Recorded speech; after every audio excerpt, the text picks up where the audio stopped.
Oi, gente, tudo bem? Esse vai ser o segundo vídeo que vai ser postado, basicamente, nesse período que estamos iniciando o período de testes. E, bom, eu espero que vocês gostem. Esse vai ser sobre o iluminismo e a independência das 13 colônias inglesas. Então, vamos iniciar. Bom, basicamente, o iluminismo veio de uma forma de combater o absolutismo, que era aquela coisa, o rei tem todo o poder, tudo é dele, ele faz o que ele quiser com vocês, ele pode te escravizar, ele pode fazer o que quiser com você. Ninguém tá nem aí pra você, entendeu? O que importa é o rei. Bom, as únicas pessoas que tinham ainda um pouquinho de poder sobre eles era a igreja, né, que estava ali meio escondida e tudo mais, e os burgueses, porque se eles se revoltassem, a gente sabe que tudo dá certo, né, porque a classe de comerciantes é uma classe trabalhadora e esforçada, e se eles se revoltam, as coisas começam a dar certo. E, basicamente, o iluminismo foi uma forma de combater essa centralização, essa desinformação, porque tudo isso é um problema, a gente sabe, né? Se tudo, absolutamente tudo passa pelo rei, ninguém vai ter liberdade para absolutamente nada. Bom, uma das obras produzidas desse iluminismo, frutos desse iluminismo, foi a enciclopédia. E dos pontos do iluminismo, tínhamos o empirismo, que era um entendimento racional, que não acreditava em Deus. Não era como Isaac Newton, que ele tratava de Deus, tipo, tudo bem, eu não entendo, eu não posso falar sobre isso, eu não posso nem dizer que existe, nem dizer que não. Não, o empirismo era não existe, ponto final. E não acreditava no divino e foi produzido por Descartes. Descartes era um dos principais filósofos, estudiosos e um dos principais defensores desse empirismo. E o iluminismo criticava essa desigualdade, né? Porque se o rei podia fazer o que quiser, ele era soberano sobre todo mundo e os outros, os camponeses, a classe burguesa ainda era um pouco acima. Mas os camponeses que ficavam embaixo basicamente trabalhavam só para o benefício do rei. E bom, eles criticavam essa desigualdade e pregavam que todo indivíduo nasce livre e igual perante a lei. Esses ideais relevaram a Revolução Francesa e a independência das 13 colônias inglesas. E também ao despotismo, eu nunca consigo falar essa palavra, despotismo esclarecido, que não era um governo 100% eles sejam livres, mas ele também não era tão controlador. Ele era um governo que era bom, mas que era meio ainda absolutista. Bom, John Locke, que era um dos defensores do iluminismo, acreditava nos direitos individuais e criticava o absolutismo, que era o que basicamente todo mundo fazia. Ele não era tão ativista como os outros. Montesquieu, eu não sei falar esse nome, espero que esteja falando certo, analisou diferentes regimes e elaborou a divisão do parlamento, que é basicamente executivo, legislativo e judiciário, que é dessa forma de poder, essa forma do parlamento que nós temos hoje aqui no Brasil, que é um país democrático. Bom, Voltaire, esse eu acho que eu falei certo, foi escritor, historiador, poeta e dramaturgo, mas ele também não era tão ativista. Ele era ativista, mas não era excessivamente ativista. Ele escrevia, ele fazia tudo isso apoiando o iluminismo, mas um dos maiores ativistas, que era por isso que eu estava dizendo que os outros não eram tão ativistas assim, foi Jean Jacques. Ele fez as críticas mais radicais ao absolutismo e foi autor de Contrato Social. Ele que escreveu. Bom, agora outros pilares. Isso é mais da parte, como eu posso dizer, da parte política. Bom, fisiocracia pregava que a terra era a única fonte de riqueza, ou seja, não existia isso de comércio, de burguesia, era terra, agricultura, era a fonte de riqueza e ponto final.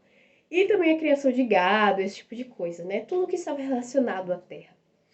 Bom, o liberalismo pregava que os indivíduos com seus trabalhos geravam muito mais riqueza que a riqueza da terra.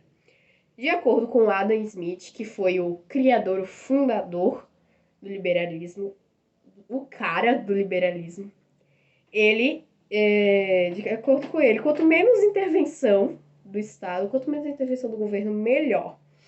E ele também trouxe essa ideia da mão invisível, que era que o liberalismo, que as pessoas fazem o que elas quiserem e dá tudo certo, entendeu? Não precisa o governo intervir em nada. A relação econômica vai ali fluindo sem precisar de intervenção de ninguém. Bom, desculpa que eu tô meio doente, gente. O despotismo, despotismo, essa que se fala, esclarecido, se tratava de uma mudança da forma de governo, cobrando menos impostos a todos e incentivando a educação e a produção. Então, por mais que ele não fosse ali 100% liberal, mas ele era um pouco absolutista ainda, né? Mas ele era liberal. Ele era mais que o absolutismo, porque o absolutismo era aquele absurdo que a gente já conhece. Bom, Marquês com Pombal, que foi um dos exemplos do despotismo. Eu tenho que falar parando, porque senão eu falo errado. Ele foi um dos exemplos do despotismo esclarecido. Reconstruiu Lisboa e com todos esses pilares, o despotismo. Ele cobrava impostos a todos, incentivava a educação e a produção. Bom, as três colônias americanas influenciadas pelo iluminismo, por toda essa ideia dessa revolução, dessa mudança, não queremos ser controlados, desejaram a independência. Bom, nas colônias do norte predominavam os latifúndios e nas do sul predominavam mais as pequenas mãos de obra, as pequenas médias mãos de obra livre. Bom, basicamente com relação a essa independência, isso foi tudo consequência da Guerra dos 7 Anos. Porque as colônias ainda tinham uma leve independência, elas ainda conseguiam comercializar de boa, comércio triangular, que também foi um dos exemplos aí muito grandes do liberalismo, né? Porque ainda tinha ali aquele microcontrole da Inglaterra. Mas, depois da Guerra dos 7 Anos, a Inglaterra entrou numa crise muito grande. Porque pessoas morreram, tudo por causa do trono, né, gente? Sempre pelo poder. Mas, depois que tudo isso aconteceu, eles ficaram em crise. Perderam muitas pessoas, deu tudo errado, basicamente. E com isso, eles tiveram que aumentar os impostos das colônias.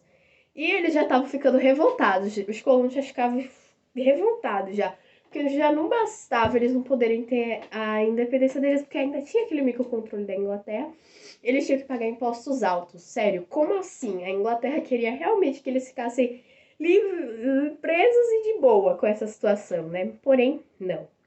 No norte predominavam os agricultores e no sul os latifundiários. A ligação entre as colônias inglesas era conhecida como comércio triangular. Basicamente, eram as colônias inglesas na América do Norte e a África era conhecida como comércio triangular. Eles importavam ali o melaço.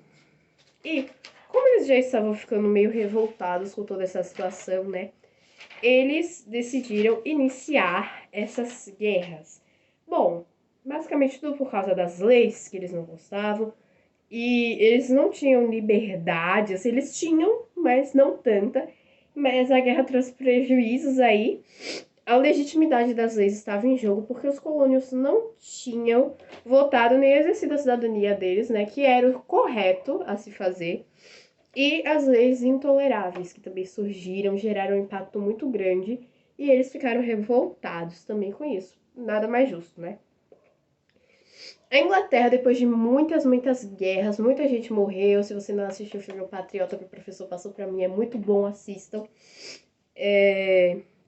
Depois de muitas guerras, depois de muita luta e depois que deu tudo errado, eles finalmente aceitaram a independência, porque no início, sinceramente, ninguém via a esperança, né, das colônias ganharem, porque a Inglaterra era muito forte. Só depois, com o apoio da França, que já estava ali depois revoltada daquela Guerra dos 7 Anos, a França, vamos se vingar, tudo mais, foi que eles conseguiram a sua independência. E foi elaborada a Constituição após a sua independência, que permanece em vigor até hoje. E eles são federalistas, certo? por isso justamente que dá-se a Constituição, porque eles são federalistas. E bom, é isso, gente. Espero que vocês tenham gostado. Um beijão muito grande e provavelmente eu vou passar aqui de novo no canal para o vídeo de geografia, tá? Um beijo.